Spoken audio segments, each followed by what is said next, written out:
L'étape suivante, après Philippe Ashley, c'est Antonio Franconi, un Italien qui a travaillé avec Ashley. Il s'installe à Lyon et monte son propre cirque, ce qui explique un mouvement de Paris vers Lyon en 1790. De là va naître une succession de directeurs de cirque toujours spécialisés dans les chevaux. Pendant les représentations, on voyait là aussi des comiques et des pirouettes réalisées sur les chevaux. En 1807, pour la première fois, le mot cirque apparaît au fronton d'un bâtiment à Paris, le cirque olympique des Franconi.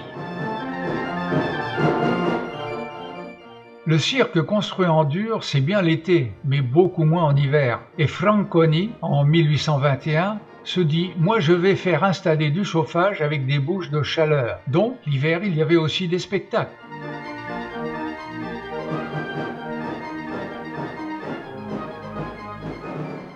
Le premier à effectuer un saut périlleux sur le dos d'un cheval, c'est l'écuyer Jacques Gauthier en 1825. Ça n'existait pas chez Ashley, ni chez Franconi avant cette date.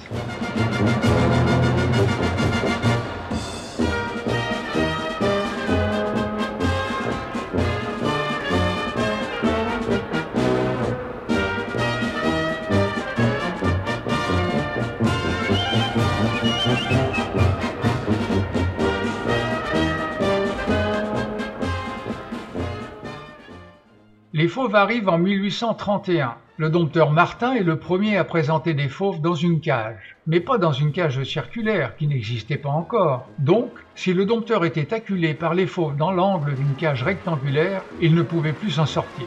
La cage circulaire a donc permis au dresseur qui était agressé de pouvoir tourner et s'extraire par la porte de sortie en cas de besoin. Les premières cages venaient sur une roulotte prévue à cet effet. Puis elle était acheminée au centre de la piste. À l'intérieur de celle-ci, il y avait un ou deux fauves, et au début, ce n'étaient pas des fauves nés en captivité. Ils arrivaient directement d'Afrique, et les dompteurs rentraient au milieu des fauves sans être préalablement dressés. Je vous laisse imaginer. C'était effroyablement inhumain par rapport aux animaux, car ils étaient sauvagement frappés pour être soumis. Et pour le dresseur, il y avait bien évidemment des accidents. Mais ça plaisait aux spectateurs. C'était encore une forme de prolongation des jeux du cirque qui se déroulaient à Rome autrefois. Les forains achetaient des fauves et les présentaient. Les curieux se pressaient pour payer leur entrée, en espérant voir le dompteur se faire dévorer. Malheureusement, c'est arrivé.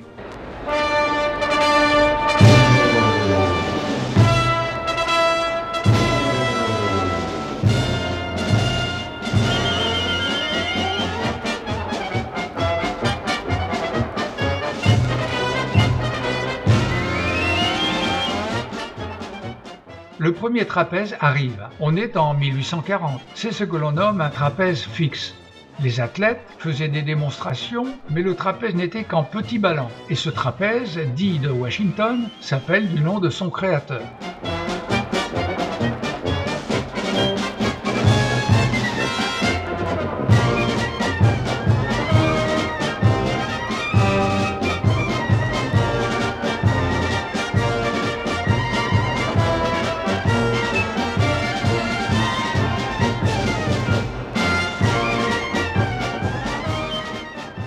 Maintenant, on est en 1846 et c'est l'acteur Jean-Baptiste Piezon qui, le premier, invente les ménageries foraines qui se déplaçaient dans les fêtes foraines. Il présentait encore les animaux dans des cages très exiguës et dans des conditions plus ou moins inhumaines. Napoléon III inaugure à Paris le cirque Napoléon en lui donnant son nom, le 11 décembre 1852. Il fut construit en 8 mois sur les plans de l'architecte Jacques-Ignace Hittorf et il contient 4000 places. Ce cirque existe toujours puisqu'il est devenu le cirque d'hiver Bouglione. Celui-ci est inscrit aux monuments historiques. Même les propriétaires actuels, la famille Bouglione, ne peuvent pas faire ce qu'ils veulent avec. Célèbre dans le monde de l'équitation et du cirque, Pierre-Claude Loyal, dit Blondin, s'impose comme présentateur et régisseur de spectacles en 1858. C'est lui qui a donné son nom à son métier, parce qu'il a eu l'idée de parler au public pour mettre en valeur les numéros. Chose inhabituelle. Normalement, pendant les représentations, il y avait la musique, mais l'on ne s'adressait jamais aux spectateurs qui étaient les monarques de l'époque. Il meurt en 1867, puis est inhumé au cimetière de Saint-Jean de Vaucelles à Caen.